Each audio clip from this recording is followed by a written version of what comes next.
Hello everyone, and welcome to the latest episode of Minty Reacts, and we are here for the next episode of Avengers, Earth's Mightiest Heroes, Season 1, Episode number 19, The Kang Dynasty. This is the technical third part of the Kang trilogy of Kang goodness and conqueringness. Yeah, that's not an official title by Marvel, or by Disney, or anybody who did this. That's a me title right there. But yeah, this is the third part of the Kang trilogy. And, yeah. The Avengers are taking it to Kang now because Tony finally realized, wait a minute, what if he's in space? Because that's how the last episode ended, was Tony realizing, what if he's in space? But last episode was fun. It was just a big action episode. So I'm expecting also a big action episode here, and also excited to see how they deal with Kang, to be honest, because, like, it's Kang. But either way, let's just get into the episode, shall we? So in 3, 2, 1, let's Kang it up, everyone. My people are reading a massive energy buildup. That thing's gonna fire, and I'm guessing that when it does, it's not gonna be pretty. Yeah, I'd imagine so. So figure that out now. Get up there now. Hey, it's pretty much the suits that they use in Endgame, but, you know, not. It's almost like they took those suits from this show. Because they probably did. Actually, they took this whole scene in Endgame from the show, so that's fun. I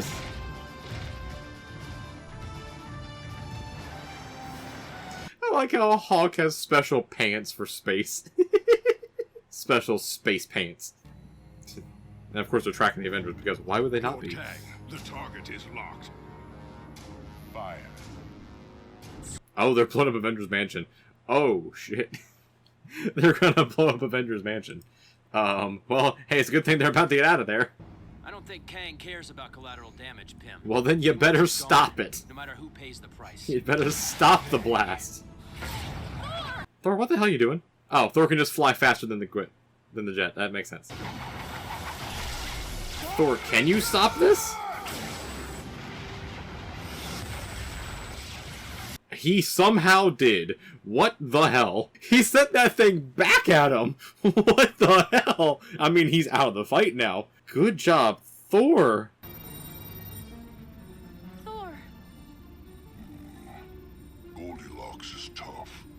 He'll make it. Some actual sincerity from Hulk. Love it. The Ultrons have him. He's comatose, but he's alive. He's an Asgardian. He'll be fine. He needs like a Thor sleep, and he'll be okay. Avengers. Launch scarabs. Destroy them. And I don't think Kang planned for a god to fight. See drive or anything, but you might want to consider shooting back. Be my guest. It's like, okay, I will. Let me see if my marksman training can hit for jets as well. This. Agreed. Take the controls. Let's go. You mean Hulk, right? No, I mean the other one that can fly. We have to clear a path for the others. Does it like improve her stingers too? Does that make him like a little more shooty? It does. Let's go. There we go. She can blow up ships now. They're not going to just open the door for us, though. Hulk, why don't you knock? Yeah, now it's time for Hulk specialty. That was a funny shot too. Just the zoom in onto the Hulk, making it kind of pixelized.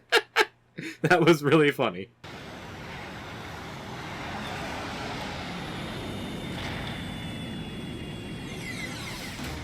You know, beyond losing Thor, this plan going pretty well. That was fun.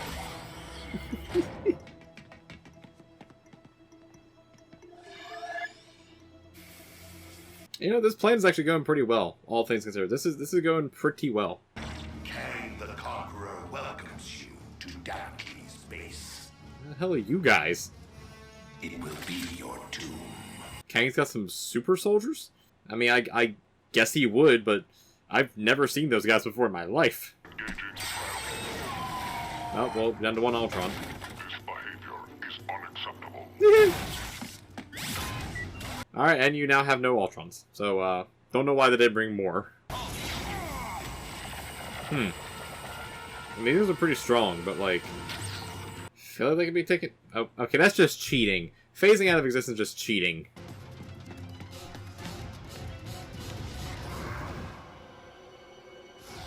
That's also just cheating. Just stopping time. That's just really cheating.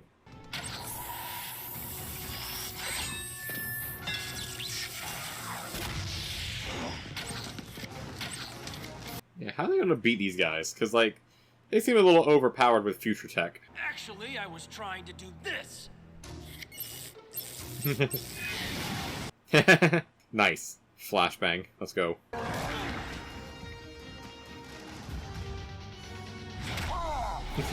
Okay, that deals with them. You just distract them long enough. That makes perfect sense. Unibeam.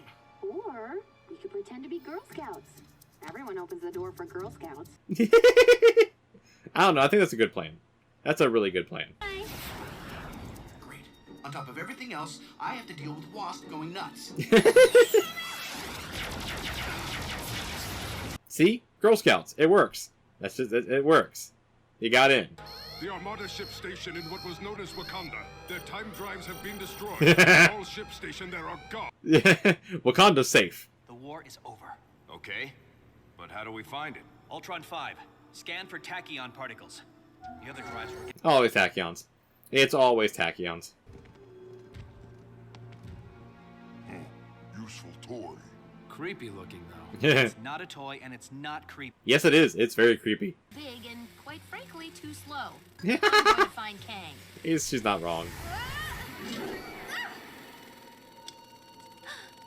Hey, well, you didn't find Kang. You did find Ravonna, though. A victim of the destruction of her timeline. She is not okay. And neither are you. Hey, at least they gave the backstory first. You know, they gave the backstory. Big. I don't care how big it is. It's getting smashed. I mean, that's certainly one way of going about life, Hawk. Ayo.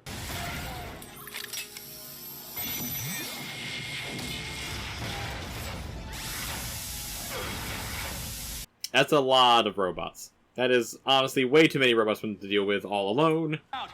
Cap, come on! We need to shut down the computer systems. Maybe we can reprogram the thing. I mean, you can do something. You came to fight me, Avengers? Here I am. I mean, technically, they came to destroy your ship. That is not the same as fighting you. I'm glad Cap's gonna wipe out your timeline. Damn, Any future that's rule kind of by harsh. you has to stink. True, but kind of harsh.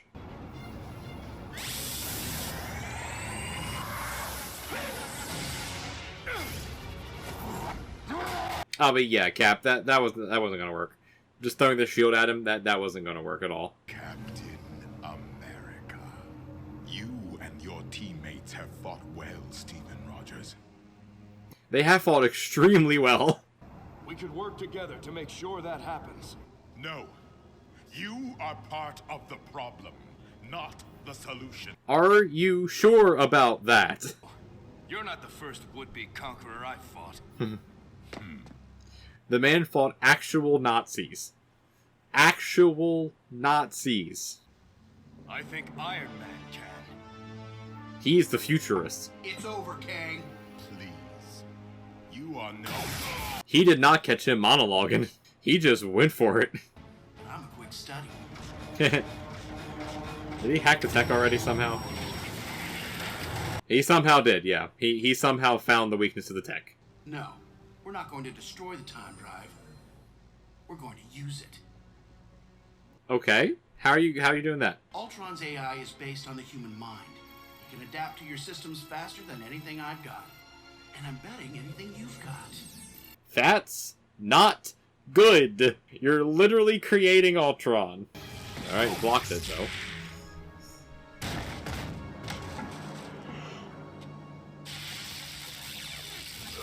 I mean, they are kicking his ass.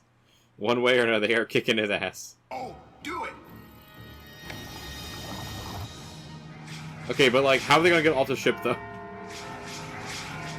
Like, are they gonna be able to get off the ship if it also jumps? Stop! Wasp? Wasp talked to them. She did the Ant-Man thing. When his future got wiped Yeah. out, she got caught in it. They're keeping her alive, but barely. If Damocles' base travels back to the... Again, Cap literally said, hey man, we can try and help you. Just let us know. And he's like, no, conquer only. This is your last chance. Surrender. Never! Ultron? They literally gave you the out, Kang. They said, we will help you. Kang's done. It's over. They literally said, yo man, we will help you. And he's like, no, I want to conquer. It's like, you are an idiot.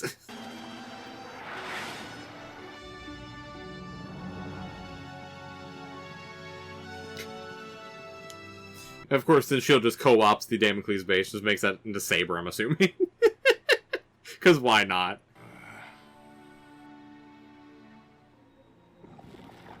Hey, it's Reed. It's the actual Fantastic Four. Hey, and the little robot. I forgot his name. I don't care about the Fantastic Four that much. Is that so? Oh yes, I know. Because I've seen what Captain America's actions have wrought. Are you sure about that? The worst is yet to come. So they just basically let him keep the suit. They just let Kang just keep the suit. I feel like that's a bit of an oversight there on the Avengers and S.H.I.E.L.D's part of just letting him basically keep his suit on, because like that's all future tech. Like he can use it at any point he wants to do something, because you know he's Kang. That's what he'll do. I do find it hilarious how the end result of that episode was basically the Ant-Man strategy of like, yo, let's just try and talk to them and see what we can learn. And then that's what Wasp did. She found out about Ravonna, about Princess Ravonna, and is like, hey, Kang, we can try and help you. And then Kang, just being the bad guy, being like, no, I do not want help. And it's like, okay, man, they gave you the out. They gave you a literal out. You denied the out. This is your fault. Like, everything past that's your fault. That episode did a lot. And I really, really liked how they did it. And I would really want, like, the MCU to kind of take that and use that as the basis for Kang. Unfortunately, they haven't, and they're not going to at this point. Because, like, this version of Kang, while the time travel stuff is confusing, it's comic book. Comic book time travel is incredibly confusing compared to any other type of time travel. It's just incredibly confusing, but it's fine. Like it's comic book time travel. That's what it does. Like this version of Kang, though, on a character level, is really, really good, and we don't even know that much about him at this point. We know enough, but this version of Kang is really, really cool because he literally is just like, I'm trying to save my timeline. He's just doing it in the wrong way, and the wrong way by being, I'm just going to go conquer every other timeline I can. It's like, that is probably what's affecting your timeline, my guy. Like just from my perspective, I'm pretty sure conquering the past probably changes the future. Like, you know, just saying, probably does that. But I do find that very intriguing, though, like how he's going about it all and how he thought, how like the thought process works there for the villain, and it looks really cool. But also in this episode, we get basically the birth of Ultron. Like Ultron now knows violence and now has taken on all the information from a time traveling spaceship. So that's not good. That's really not good. So I've mentioned this a couple episodes ago about how they just love to like lay seeds for storylines and how they just keep building upon the storylines as well as they go. And the Ultron one is really, really cool. Like I love how they're like slowly building Ultron, which is how you should do Ultron. You can't just have Ultron just come in like one episode and be like, I'm Ultron, I'm here, and then just like go. You can't do that. You have to build him up, just like they did with Kang. You have to build him up, which is something they've done masterfully in this show. I feel like if they've masterfully built up like feasible villains for the Avengers, and like we still haven't even seen Loki, and like Loki is ultimately the big bad, because we already know this from the Thor episode and from the Masters of Evil episode, where it's like he's the one pulling the strings. Loki's the big bad, which is actually canonically accurate to the actual Avengers comics, says Loki is the first villain that the Avengers fight. Both, I know, in the MCU and the movies, and in comic books, that's why they did that. Loki is the first one they fight. So that's really cool. We haven't even seen what he's planning yet or what he's doing. I think we're going to start getting that next episode, because the next couple episodes are the end of the season where we actually get the Asgard Loki stuff, which is really cool. Like that's all really, really cool. I cannot wait to see all that stuff. But either way, the Kang trilogy, very, very cool. I really love how they portrayed Kang here, and honestly makes me kind of a fan of Kang. And Kang is not one of my favorite characters by any stretch of the imagination. He's just not. But this is a cool version of him and a really cool way of seeing this character. But either way, let me know down in the comments as well what you think about this episode and what you think about the whole Kang trilogy. And did it make you like Kang? Did it change your mind on Kang at all? Did it give you any insights to Kang as a character? I'm just gonna keep saying Kang a lot because it's fun to say Kang. But anyway, let me know all that down in the comments as well. And if you like this video as well, leave a like. It definitely does help out and boost it in the algorithm so more people can see it and more people can find the channel as well. So definitely like as well if you would like. And if you want to see more from the channel, go ahead and subscribe. It truly means a lot to me. It helps boost that number. It helps the channel grow as we're trying to get to 1,000 subscribers, and it also does truly mean a lot to me. And you'll get notified of all the videos that I upload, and I upload pretty regularly on a weekly basis here. How I do it, I do not know. I do not know how I work my schedule this way at all, but I do. So yeah, there's all that good stuff. If you want to see more from the channel, over here's going to be a playlist for another thing you can watch. Go ahead and watch that too. Over here's going to be a video that YouTube recommends for you as well. Until next time, just stay avenging, stay Kangin', and I'll see you in the next one. Until then, peace everyone. Peace.